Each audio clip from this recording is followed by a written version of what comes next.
ভারত একযোগে ১৬০টি বেড়া দিতে পারলেও প্রতিরোধে পিছু হটেছে লালমনিরহাট ও চাপাই সীমান্ত। অসম চুক্তি বাতিলে ফেব্রুয়ারিতে দিল্লি সফর। পূর্ব পরিকল্পিতভাবে চট্টগ্রাম ইপিজেডে অস্থিরতা সৃষ্টির অভিযোগ। বিদেশি ক্রেতা গোষ্ঠীর কাছে ভাবমূর্তি ক্ষুণ্ণের সংখ্যা ব্যবসায়ীদের। বিভিন্ন দাবি দাবা নিয়ে আজকেও ৩-৪টা ফ্যাক্টরি নামছে, অন্যান্য ঝামেলাও আছে, ভাবমূর্তির তো ব্যাপার আছে। চানখারপুলের শিক্ষার্থী হত্যা মামলায় কনস্টেবল সুজনকে কারাগারে পাঠানোর নির্দেশ ট্রাইব্যুনালের। চিহ্নিত হয়েছে পুলিশের আরও সদস্য।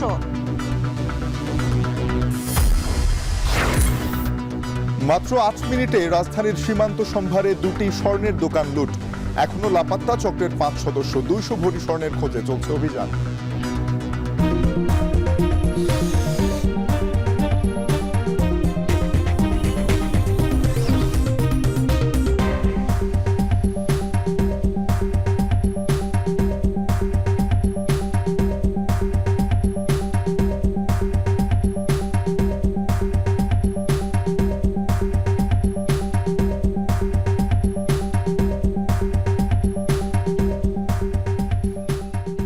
স্বাগত এখন দুপুরে পুরো আয়োজনে। আপনাদের সঙ্গে আছি আমরা দুজন, আমি শম্পা বিশ্বাস এবং আমি তানজিম শাফিন।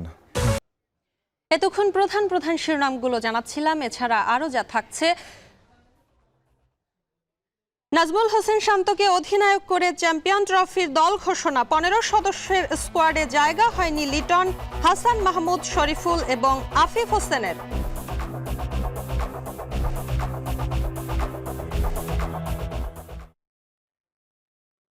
এবারে অন্যান্য খবর। গত আওয়ামী সরকারের আমলে ভারত সীমান্তে ১৬০টি বেড়া দিতে পারলেও বাংলাদেশের প্রতিরোধে পিছু হটেছে লালমনিরহাট ও চাপাই সীমান্তে। সচিবালয়ে করা ব্রিফিংয়ে এমন মন্তব্য করেছেন স্বরাষ্ট্র উপদেষ্টা। তিনি বলেন, দ্বিপাক্ষিক ও আন্তর্জাতিক চুক্তির বাইরে গিয়ে ভারতকে দেয়া আওয়ামী লীগ সরকারের সুবিধার কারণে সীমান্তে ঝামেলা হচ্ছে। অসম চুক্তি বাতিলে ফেব্রুয়ারিতে দিল্লি সফর করা হবে বলেও জানান তিনি। বিস্তারিত থাকছে আজহার লিমনের প্রতিবেদনে। বাংলাদেশ ভারত সীমান্তে এমন উত্তেজনার প্রেক্ষাপট তৈরি হয় গেল সোমবার। বাংলাদেশ অংশে চাঁপাইনবাবগঞ্জের চৌকা সীমান্তের অপর পারে শূন্যরেখার ১০০ গজের ভেতরে মালদহের বৈষ্ণবনগর থানার সুখদেবপুর এলাকায় বেড়া নির্মাণের তৎপরতা শুরু করে ভারত। দ্বিপাক্ষিক ও আন্তর্জাতিক চুক্তি অনুযায়ী শূন্যরেখার ১৫০ গজের মধ্যে বেড়া নির্মাণ করা যাবে না। সেই শর্ত না মানায় ভারতের এমন কার্যক্রমে বাধা দেয় বাংলাদেশ। শুরু হয় দুই দেশের সীমান্তবর্তী মানুষ এবং সীমান্তরক্ষী বাহিনীর মাঝে উত্তেজনা। এরপর বিএসএফ ও বিজিবির বিভিন্ন পর্যায়ের কর্মকর্তাদের মধ্যে দফায় দফায় হয় পতাকা বৈঠক, আলোচনা। সেসবের সারমর্ম নিয়ে স্বরাষ্ট্র মন্ত্রণালয়ে সংশ্লিষ্ট বাহিনীর ঊর্ধ্বতন কর্মকর্তাদের নিয়ে বৈঠকে বসেন স্বরাষ্ট্র উপদেষ্টা। এই বৈঠক শেষ করে ব্রিফিংয়ে জানান, চাঁপাইনবাবগঞ্জ লালমনিরহাটের ৩ বিঘা করিডর, নওগাঁর পত্নীতলা, ফেনী, কুষ্টিয়া ও কুমিল্লা সীমান্তে সম্প্রতি ভারত কাঁটাতারের বেড়া নির্মাণ শুরু করে বিজিবির পদক্ষেপে, যা এখন বন্ধ আছে। সীমান্ত নিয়ে ভারত বাংলাদেশের মধ্যে থাকা সমঝোতার বাইরে গিয়ে গেল ২ যুগে আওয়ামী লীগ সরকার অসমভাবে যেসব অনুমতি ও সুবিধা দিয়ে আসছিল, সেসবও দুই দেশের মধ্যে এই সংকট তৈরি হওয়ার কারণ উল্লেখ করেন স্বরাষ্ট্র উপদেষ্টা। ইন্ডিয়ার করা উচিত হয় নাই, বাট আমাদের এই আগের সরকার তাদের কতগুলি একটা সুযোগ দিয়েছে।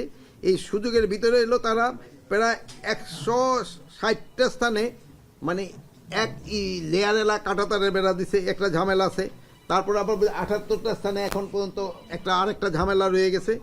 আমাদের বিজিবি খুব শক্ত অবস্থান নেওয়ায় তারা এই জায়গা থেকে কাজ বন্ধ করতে বাধ্য হয়েছে।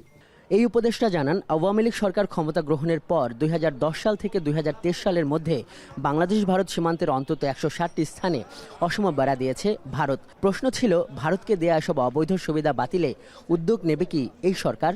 এই জন্যই তো এই যে ফেব্রুয়ারি মাসে যাচ্ছে, এবং আমি ওই অলরেডি আমরা ইসে বলছি যে আমরা অলরেডি একটা চিঠি দিব যে ওইগুলি আমার যেগুলি অসম চুক্তি হয়েছে ওইগুলি যেন বাদ দেওয়া যায়। স্বরাষ্ট্র উপদেষ্টা জানিয়েছেন, আপাতত পদক্ষেপ হিসেবে বাংলাদেশে নিযুক্ত ভারতের হাই কমিশনারকে ডেকে এসব বিষয় নিয়ে কূটনৈতিক পর্যায় থেকে অবহিত করা হবে ভারতকে পররাষ্ট্র মন্ত্রণালয়ের মাধ্যমে। তিনি জানান, ভারত বাংলাদেশের প্রায় ৪,১৫৬ কিলোমিটার সীমান্ত রয়েছে, যার মধ্যে ৩,২৭১ কিলোমিটারে কাঁটাতারের বেড়া নির্মাণ করে ফেলেছে ভারত। বাকি থাকা অংশে যাতে আর বেআইনিভাবে বেড়া না নির্মাণ করতে পারে, একই সঙ্গে 3 বিঘা করিডোর সহ সীমান্তের বিভিন্ন পয়েন্টে যেসব অসম সুবিধা নিয়ে আছে ভারত, আলাপ আলোচনার মাধ্যমে তার সুরাহা হবে। প্রতিবেশী দুই দেশের মধ্যে সমতার সম্পর্কের নতুন যাত্রা শুরু হবে আশা করেন স্বরাষ্ট্র উপদেষ্টা। সমস্যা হবে, সমাধান হবে। আজহার লিমন, এখন, ঢাকা। চানখারপুলে ছাত্র জনতা হত্যায় চিহ্নিত আসামি কনস্টেবল সুজনকে গ্রেপ্তার দেখিয়ে কারাগারে পাঠানোর আদেশ দিয়েছেন আন্তর্জাতিক অপরাধ ট্রাইব্যুনাল। এ নিয়ে আনা অভিযোগের তদন্ত প্রতিবেদন 23 ফেব্রুয়ারি দাখিলের নির্দেশ দেওয়া হয়েছে। এ ঘটনায় আরও কয়েক পুলিশ সদস্যকে চিহ্নিত করা হয়েছে বলে দাবি করেছে প্রসিকিউশন দল, জানাচ্ছেন জাহিদ হাসান।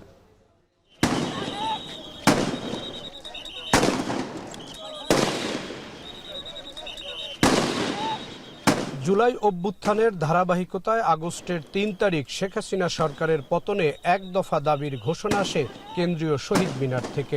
কারফিউ ভেঙে রাজধানীর বিভিন্ন স্থানে চলে অবস্থান কর্মসূচি। তার মধ্যে রাজধানীর চানখারপুর ছিল প্রতিরোধের অন্যতম হটস্পট। শেখ হাসিনা সরকারের পতনের দিন সকালে ওই চানখারপুরেই ছাত্র জনতার ওপর গুলি চালায় পুলিশ। নিহত হন 7 জন, অনেকেই গুলিবিদ্ধ হন। পরে চানখারপুল এলাকায় গুলি করার ফুটেজ দেখে চিহ্নিত হয় কনস্টেবল সুজন হোসেন। আন্দোলনরত জনতার উপর গুলি বর্ষণে খুব উৎফুল্ল দেখা যায় তাকে।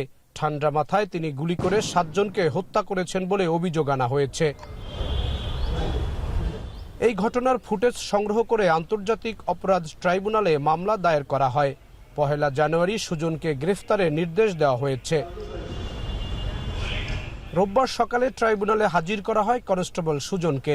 বিচারপতি গোলাম মর্তুজা মজুমদারের নেতৃত্বে 3 সদস্যের ট্রাইব্যুনালে সুজনের অভিযোগ উত্থাপন করা হয়। অভিযোগ আমলে নিয়ে সুজনকে গ্রেফতার দেখিয়ে কারাগারে পাঠানোর নির্দেশ দেওয়া হয়েছে।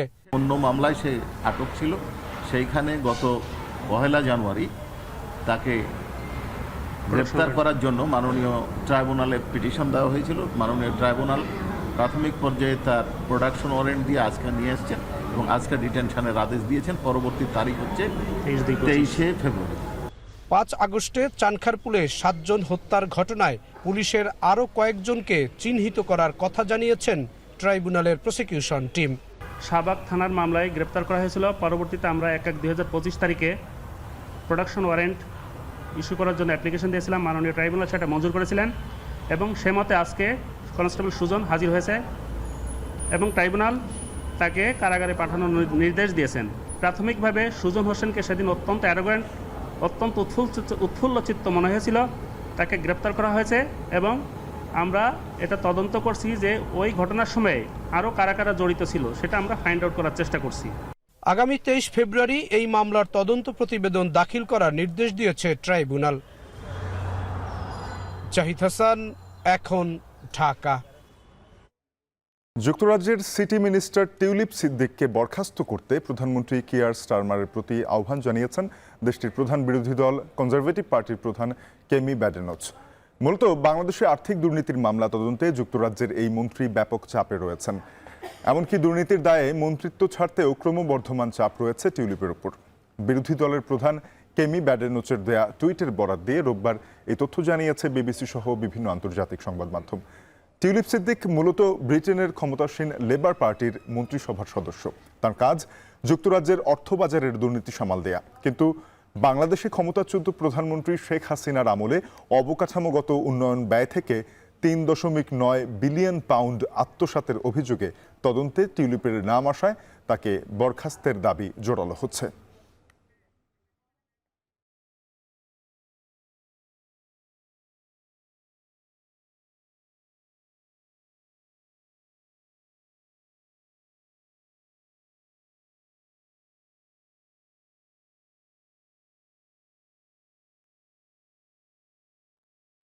চট্টগ্রাম ইপিজেডে পূর্ব পরিকল্পিতভাবে তৈরি করা হয় শ্রমিক অসন্তোষ, তারপর শনিবার হামলা এবং ভাঙচুর চালানো হয় রপ্তানিমুখী কারখানায়। এজন্য আগে থেকে মোবাইলে বার্তা ছড়ানো হয়, জোগাড় করা হয় প্রচুর ইট পাটকেল। শ্রমিকদের অভিযোগ, দেশের সবচেয়ে বড় এই রপ্তানি অঞ্চলে বেতন ভাতা নিয়ে সম্প্রতি কয়েকটি কারখানায় অসন্তোষের চেষ্টা চলছে। এতে বিশেষ কোনো পক্ষের ইন্ধন আছে কিনা তা খতিয়ে দেখছে আইন শৃঙ্খলা বাহিনী। আরও জানাচ্ছেন হোসাইন জিয়াদ।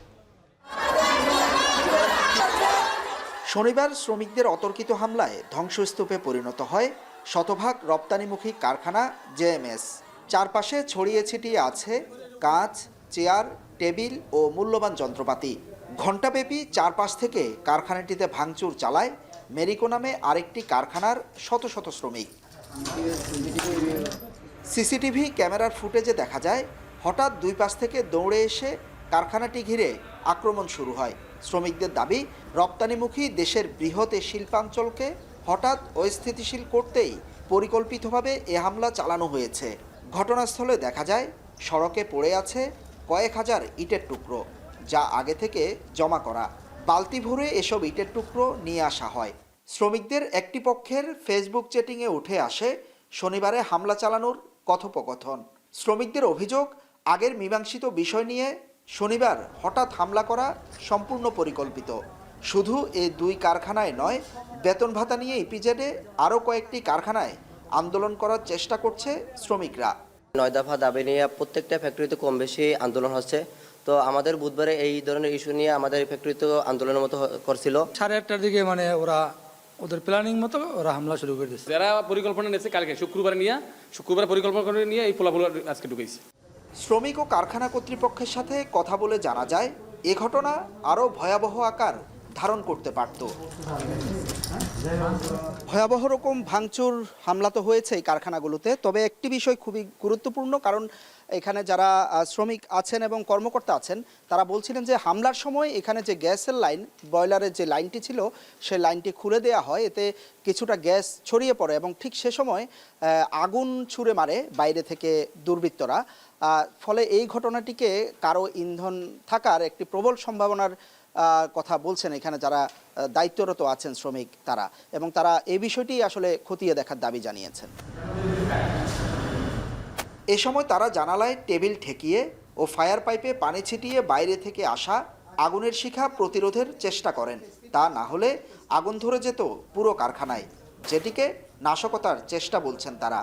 পরিকল্পনা করে সাতাইয়া বাইরে থেকে সন্ত্রাস পোলাপান ধরায় আনি আমাদের ফ্যাক্টরি সাইড থেকে ভাঙচুর। ছোট ছোট আগুনগুলা আমাদের দিকে এখানে ছুড়ে মারে। তো এক পর্যায়ে আমরা এই যে এখানে টেবিলগুলো দেখতেছেন, আমাদের এগুলো লাঞ্চের টেবিল, এগুলো দিয়ে আমরা এখানে প্রোটেক্ট করার জন্য এখানে যথাযথ ব্যবস্থা গ্রহণ করি। শনিবার যে দুটি কারখানায় শ্রমিকদের মধ্যে সংঘর্ষ হয় সেই কারখানার একটি বাংলাদেশি মালিকানাধীন, যেটি ইউরোপ আমেরিকায় রপ্তানির জন্য পোশাক তৈরি করছিল। অন্যটি কোরিয়ান মালিকানাধীন। দুটি কারখানাই কয়েকদিনের জন্য বন্ধ ঘোষণা করা হয়। রপ্তানি অঞ্চলে এমন ঘটনায় আর্থিক ক্ষতির পাশাপাশি দেশের ভাবমূর্তি ক্ষুণ্ণ হয়। যে ফ্যাক্টরি বন্ধ রাখতে হচ্ছে, এই ইলেকট্রিক্যাল ইকুইপমেন্টগুলো পানিতে করছে, নষ্ট করছে, এগুলো শোকাতে হবে। বিভিন্ন দাবি দাবা নিয়ে আজকেও 3-4টা ফ্যাক্টরি নামছে বা অন্যান্য ঝামেলাও আছে।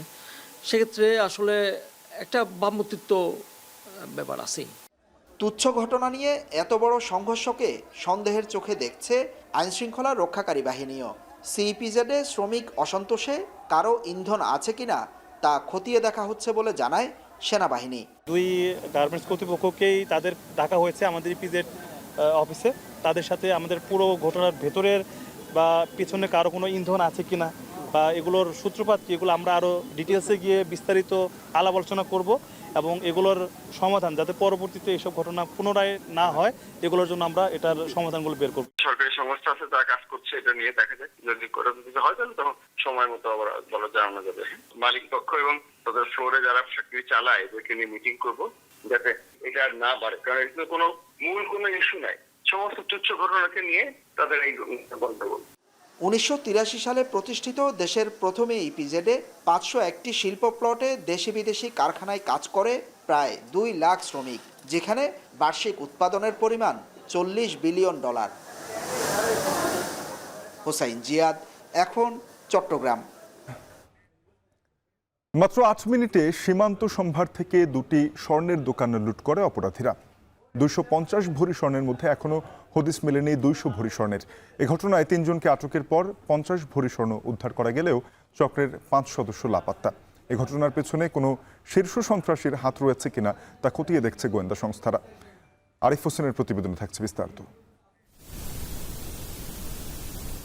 3 জানুয়ারি দুপুর 1টা সীমান্ত সম্ভারের ক্রাউন ডায়মন্ড ও জুয়েলার্সের ঠিক সামনের চিত্র এটি। উদ্দেশ্যবিহীনভাবে কয়েকজন ঘোরাঘুরি করছে সেখানে। হুট করে চাদর বের করে কিছু একটা আড়াল করার চেষ্টা, সাথে সাথে কেউ একজন কাটার বের করে মুহূর্তে ভেঙে ফেলে দোকানের তালা। দোকানের শাটার তুলে আরেকজন মুহূর্তেই চলে যায় স্বর্ণের দোকানের ভেতরে। ঘড়ি ধরে 3 মিনিটের কিছু বেশি সময় লোকটি অবস্থান করে দোকানের ভেতরে, লুট করে ভেতরে থাকা সব স্বর্ণ। মোট 8 মিনিটের অভিযান শেষে দোকান খালি করে 250 ভরি স্বর্ণ নিয়ে পালিয়ে যায় সংঘবদ্ধ চক্র। ঘটনার পরই অপরাধী শনাক্তে মাঠে নামে ডিবি পুলিশ। সংবাদ সম্মেলন করে ডিবি জানায়, শুরুতে 8 মিনিটের ভিডিও পর্যালোচনা করে 8 ব্যক্তির মধ্যে মাস্ক ছাড়া 2 জন ব্যক্তি শনাক্ত করে তারা।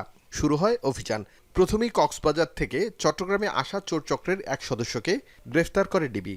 তার দেয়া তথ্য অনুযায়ী আরও 2 জনকে গ্রেফতারের পাশাপাশি 50 ভরি স্বর্ণ উদ্ধার করে ডিবি পুলিশ। আমরা আপাতত যে চক্রটি পেয়েছি এরা আসলে অভ্যাসগতভাবেই চুরির সাথে সম্পৃক্ততা আছে। যারা গ্রেপ্তার হয়েছে ইতোপূর্বে আমাদের কাছে এ পর্যন্ত যে ডেটাবেস, সেই ডেটাবেস থেকে আমরা যেটা পেয়েছি যে একজনের বিরুদ্ধে 13টি মামলা, আরেকজনের বিরুদ্ধে 9টি মামলা আছে। অর্থাৎ এরা বিভিন্ন স্থানে সোনার দোকান চুরি এবং মোবাইলের দোকান চুরির ঘটনায় ইতোপূর্বে জেলে গিয়েছে, ধরা পড়েছে, গ্রেপ্তার হয়েছে। এই ঘটনায় পেছনের ব্যক্তিদের খুঁজে বের করতে তৎপর পুলিশ। জেল থেকে বের হওয়া কোনো শীর্ষ সন্ত্রাসীর সংশ্লিষ্টতা আছে কিনা তাও খতিয়ে দেখা হচ্ছে। 8 থেকে 9 জনের সম্পৃক্ততা আছে এবং তাদের স্বীকারোক্তি মূলে আমরা ম্যাক্সিমাম সবারই আমরা আইডেন্টিফাই করতে পেরেছি। তা আমরা আমাদের অভিযান অব্যাহত রাখবো। আন্ডারওয়ার্ল্ডের সংশ্লিষ্টতা থাকুক আর আপনার ওপেন যারা আছে তাদের সংশ্লিষ্টতা থাকুক, আইনের আওতায় আসতে হবে। আমরা কঠোর ব্যবস্থা এই ক্ষেত্রে নিব। চুরির ঘটনায় অভিযুক্ত অপর 5 ব্যক্তি ও 200 ভরি স্বর্ণের খোঁজে চুলচেরা অভিযান অব্যাহত রেখেছে বলেও দাবি এই পুলিশ কর্মকর্তার। আরিফ হোসেন, এখন, ঢাকা। প্রায় 2 যুগ পর আলোর মুখ দেখার প্রক্রিয়ায় লাল ফাইলে বন্দী বগুড়া বিমানবন্দর প্রকল্প। অর্থ বরাদ্দ পেলে মাত্র 1 থেকে 1.5 বছরের মধ্যেই বিমানবন্দরটি করা সম্ভব বললেন বিমান বাহিনীর প্রধান। প্রথম ধাপে রানওয়ে সম্প্রসারণ করা হবে 6000 ফিট পর্যন্ত। আর জানাচ্ছেন নাইম আবির।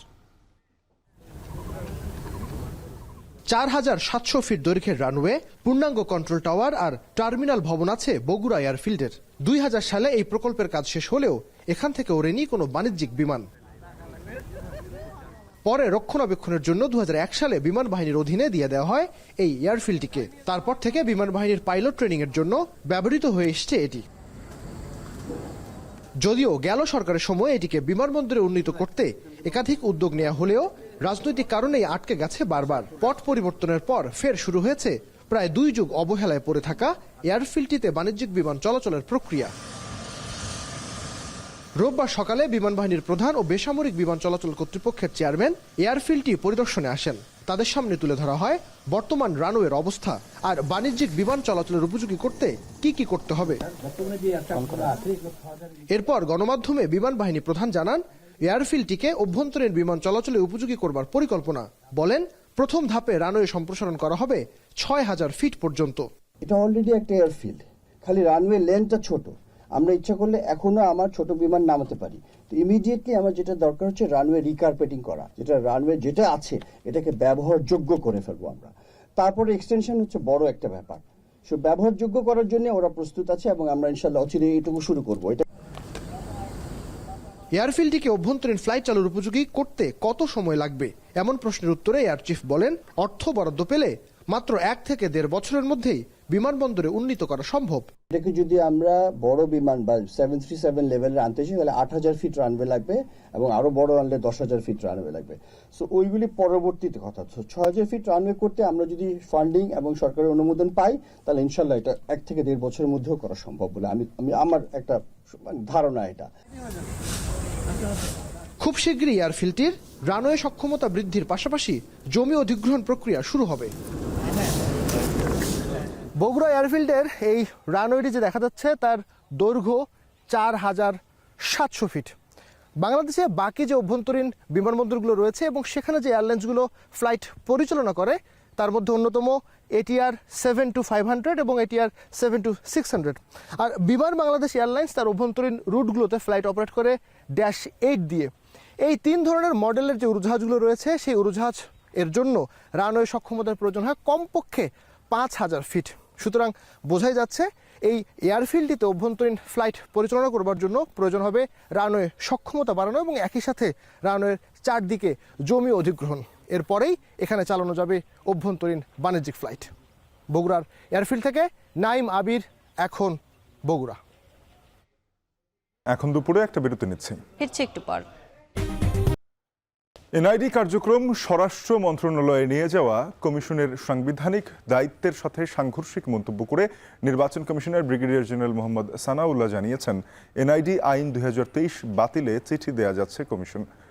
এক প্রশ্নের জবাবে কমিশনার জানান, জাতীয় ও স্থানীয় নির্বাচন একসাথে করা সম্ভব নয়। দুপুরে নির্বাচন কমিশন ভবনে 14তম কমিশনের দ্বিতীয় সভা শেষে ব্রিফিংয়ে কথা জানানো হয়। কেউ কেউ একই সাথে সকল নির্বাচন করার বা সকল স্থানীয় সরকার নির্বাচন একসাথে করার পক্ষে বিপক্ষে মত দিচ্ছেন। আমরা এটা নিয়ে আলোচনা করেছি, যেহেতু একটা পর্যায়ে গিয়ে এটা আমাদেরকেই কন্ডাক্ট করতে হবে এবং আমাদের প্রস্তুতি নিয়ে আলোচনা করেছি। আমরা সংশ্লিষ্ট সকল আমাদের অনুবিভাগের ফিডব্যাকের আলোকে যেটা বুঝতে পেরেছি, এটা আসলে বাস্তবসম্মত প্রস্তাব নয়, এটা সম্ভব নয়। সকল নির্বাচন একসাথে করাও সম্ভব নয়, আবার সকল স্থানীয় সরকার নির্বাচন একসাথে করা সম্ভব নয়। বর্তমান সরকারকে নিয়ে কথা বলা এবং কটাক্ষ করার পরিবেশই প্রমাণ করে গণমাধ্যম স্বাধীন। সকালে রাজধানীর একটি হোটেলে ডেভেলপমেন্ট মিডিয়া ফোরামের উদ্বোধনী অনুষ্ঠানে কথা বলেন প্রধান উপদেষ্টার প্রেস সচিব শফিকুল আলম। বলেন, গণমাধ্যমের স্বাধীনতা ছাড়া গণতন্ত্র প্রতিষ্ঠা সম্ভব নয়। There is a perfect, I think, like unprecedented media freedom. You can ask any question. You can criticize me. You can criticize our chief advisor. You can criticize the advisory panel of advisors. You can criticize everyone. So you have the freedom. And we think that for democracy to be institutionalized, first thing we need to have is media freedom. And we are trying to ensure that that kind of perfect media atmosphere where anyone can pursue any stories without fear or favor. আগামী 15 দিনের মধ্যে জুলাই স্মৃতি ফাউন্ডেশনকে আহতদের তালিকা করে জনপ্রতি 50 লাখ টাকা করে দেওয়ার দাবি করেছেন গণ অধিকার পরিষদের সভাপতি নুরুল হক নূর। জুলাই আগস্ট গণঅভ্যুত্থানের সম্মুখ সারির আহত নিহতদের পরিবারের দাবি আদায়ের লক্ষ্যে জাতীয় প্রেস ক্লাবের সামনে মানববন্ধনে সংহতি জানাতে এসে তিনি এই দাবি করেন। জুলাই আগস্টের গণঅভ্যুত্থানের মালিকানা নিয়ে যে বিভাজন তৈরি হয়েছে তা কোনোভাবেই কাম্য নয় বলেও মন্তব্য করেছেন নূর। তিনি আরও অভিযোগ করেন, বর্তমান সরকার জুলাই আগস্টের জনগণের আকাঙ্ক্ষার সরকার হলেও গত 5 মাসে দৃশ্যত তেমন কিছুই করতে পারেনি। মানববন্ধনের সুযোগ আহতরা অভিযোগ করেন, জুলাই আগস্টের অভ্যুত্থানের পর তাদের প্রতি সরকারের উদাসীনতা দিন দিন বেড়ে চলেছে। হাসিনা সরকারের পতনে যাদের অবদান সব থেকে বেশি তারাই আজ অবহেলিত, কিন্তু উল্টো যারা আন্দোলনের ধারে কাছেও ছিল না তারা সুবিধা ভোগ করছে। এমনকি জুলাই স্মৃতি ফাউন্ডেশনের কার্যক্রম নিয়েও প্রশ্ন তোলেন আহতরা। জুলাই আন্দোলনে আহতদের চিকিৎসার জন্য সরকার যে অর্থ বরাদ্দ দিয়েছে তাতে দুর্নীতির অভিযোগ তুলেছেন আহত স্বজনের পরিবাররা।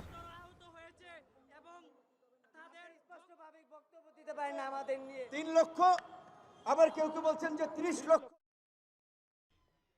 নোয়াখালীর মাইজদীতে দুটি মার্কেটে ভয়াবহ অগ্নিকাণ্ডে পুড়ে গেছে অর্ধশত ব্যবসা প্রতিষ্ঠান।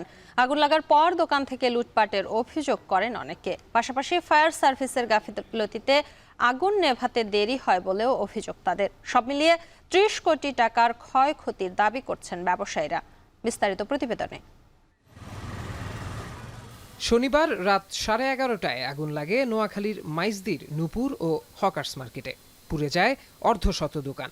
প্রথমে ফায়ার সার্ভিসের 2টি ইউনিট এবং এক পর্যায়ে মোট 8টি ইউনিট আগুন নিয়ন্ত্রণে কাজ করে। রাত 2:30টার দিকে আগুন নিয়ন্ত্রণে আসে। তবে পুড়ে যাওয়া মালামালের স্তূপ থেকে সকালেও ধোঁয়া বের হতে দেখা যায়। বেলা 11টার দিকে আগুন সম্পূর্ণভাবে নেভাতে সক্ষম হয় ফায়ার সার্ভিস। ব্যবসায়ীদের অভিযোগ, ফায়ার সার্ভিসের গাফিলতিতে বেড়েছে আগুনের পরিসর। তাদের দাবি, আরও ইউনিট যুক্ত হলে কমানো যেত ক্ষয়ক্ষতি। ফায়ার সার্ভিসের গাড়ি প্রথমে আসছে একটা, যদি প্রথমে লাস্টে যেভাবে মারছে, যদি প্রথমে এইভাবে মারতো এই পাশে একটা দোকানে ক্ষতি হতো না। সব পুড়ে ছাই গেছে শুধু একমাত্র এই ফায়ার সার্ভিসের কারণে। সামনের অংশে আগুন ছিল না, প্রথম যদি ওইদিকে পানি মেরে নিয়ন্ত্রণ করতো তাহলে এখানে আর এই ভয়াবহ ক্ষতিটা হতো না। ফায়ার সার্ভিসও বলছে যথাযথ সরঞ্জামের অভাবে আগুন নেভাতে দেরি হয়েছে, তবে ভবনগুলো আগে থেকেই ঝুঁকিপূর্ণ ছিল বলছেন তারা।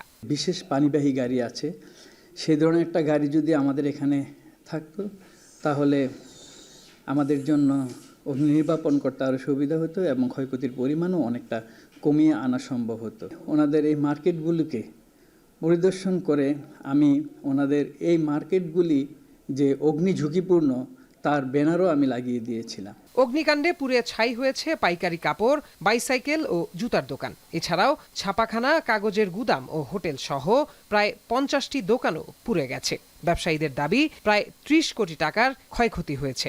মাল যেরকম পারছে মার্কেটের বাইরে ফালাইছি, এখান থেকে সবাই লুটপাট করে নিয়ে যেতেছে। কার মাল কি এটা চিনার কোনো উপায় নাই। যা মালামাল মানুষ বার করছিল এগুলো লুটপাট হইতেছে, মানে যারা সহযোগিতা করব তার হাতে বস্তা তুলে দিছে, মাল তুলে দিছে, সে এটা নিয়ে চলে যেতেছে। নূপুর মার্কেট সংলগ্ন একটি ছাপাখানার ভেতর থেকে আগুনের সূত্রপাত বলে জানিয়েছেন প্রত্যক্ষদর্শীরা। এখন নোয়াখালী। মুঠোফোন ও ব্রডব্যান্ড ইন্টারনেট সেবায় ভ্যাট বাড়ানোর প্রতিবাদে মানববন্ধন করেছে বাংলাদেশ মুঠোফোন গ্রাহক অ্যাসোসিয়েশন। সকালে প্রেস ক্লাবের সামনে আয়োজিত এই মানববন্ধনে বক্তারা অভিযোগ করেন, সরকার দাম কমানোর আশ্বাস দিয়ে মুঠোফোন ও ইন্টারনেটের উপরে ভ্যাট বাড়িয়ে নতুন করে বৈষম্য সৃষ্টি করেছে। বক্তারা বলেন, জনগণ থেকে বিচ্ছিন্ন হয়ে এমন সিদ্ধান্ত কোনো সুফল বয়ে নিয়ে আসবে না। এ সময় ইন্টারনেটের উপরে বাড়ানো ভ্যাট প্রত্যাহার না করলে এনবিআর কার্যালয় ঘেরাও করার ঘোষণা দেয় বাংলাদেশ মুঠোফোন গ্রাহক অ্যাসোসিয়েশন। এবং সিগারেটের মতো করে ইন্টারনেটে আপনারা যেখানে বসেছেন সেখানে বসিয়েছি। দেশের বাইরের প্রসঙ্গ, যুক্তরাষ্ট্রের ক্যালিফোর্নিয়ার দাবানল নতুন করে 3টি এলাকায় ছড়িয়ে পড়ার আশঙ্কা করছে রাজ্যের ফরেস্ট্রি অ্যান্ড ফায়ার প্রোটেকশন দপ্তর। প্যালিসেডস অঞ্চলের দাবানল ঘনবসতিপূর্ণ এলাকার দিকে অগ্রসর হওয়ায় বাসিন্দাদের অন্যত্র সরে যাওয়ার নির্দেশ দিয়েছে রাজ্য প্রশাসন। 7 জানুয়ারি থেকে শুরু হওয়া এই দাবানলে এখনো পর্যন্ত 16 জনের প্রাণহানি হয়েছে। আরও জানাচ্ছেন সতীর্থ কর্মকার।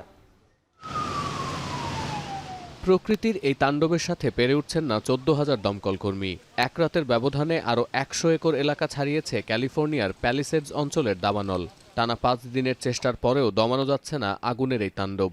বিপর্যস্ত ক্যালিফোর্নিয়াবাসীর সহায়তায় প্রতিবেশী দেশ মেক্সিকো থেকে যুক্তরাষ্ট্রে পৌঁছেছে 70 জন ফায়ার ফাইটার সহ দাবানল নিয়ন্ত্রণ বিশেষজ্ঞদের একটি দল। Vamos a estar el tiempo necesario, vamos a apoyar de manera solidaria y con toda nuestra experiencia. Y son gente muy experimentada que ha participado en diferentes incendios a nivel nacional, pero también en el extranjero. Han ayudado compañeros incluso en Cuba.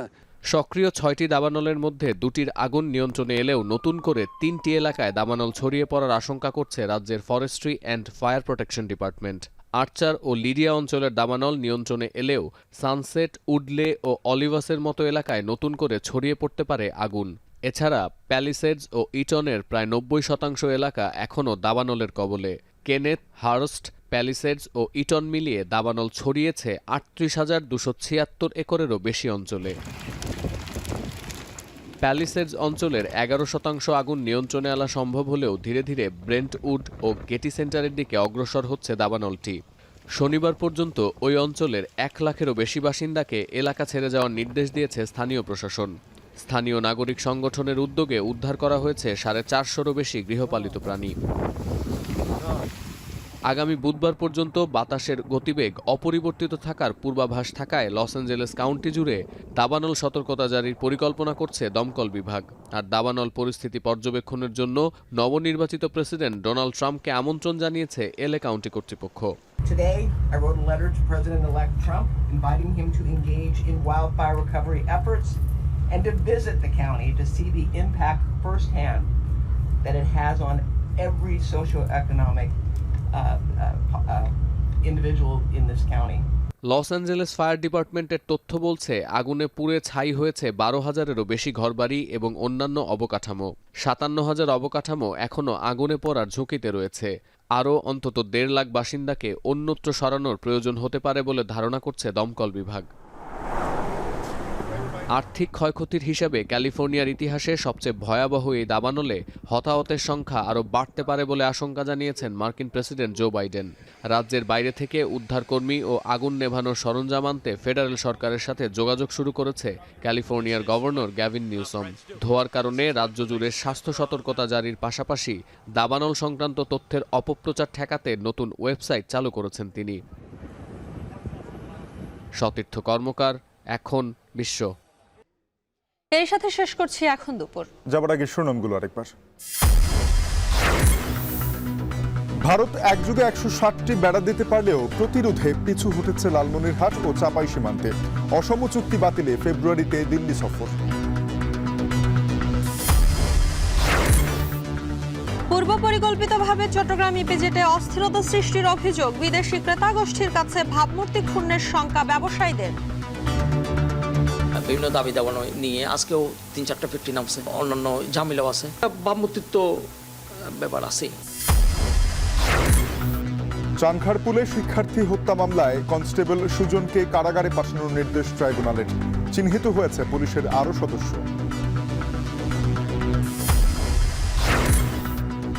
মাত্র 8 মিনিটে রাজধানীর সীমান্ত সম্ভারে 2টি স্বর্ণের দোকান লুট। এখনও লাপাত্তা চক্রের 5 সদস্য। 200 ভরি স্বর্ণের খোঁজে চলছে অভিযান। শেষ করছি এখন দুপুর। এখন টেলিভিশন ওয়েবসাইটে দেখতে ভিজিট করুন www.ekhon.tv। এছাড়া যুক্ত থাকুন আমাদের ফেসবুকে facebook.com/tv.ekhon এবং ইউটিউবে দেখতে ভিজিট করুন youtube.com/c/ekhon tv।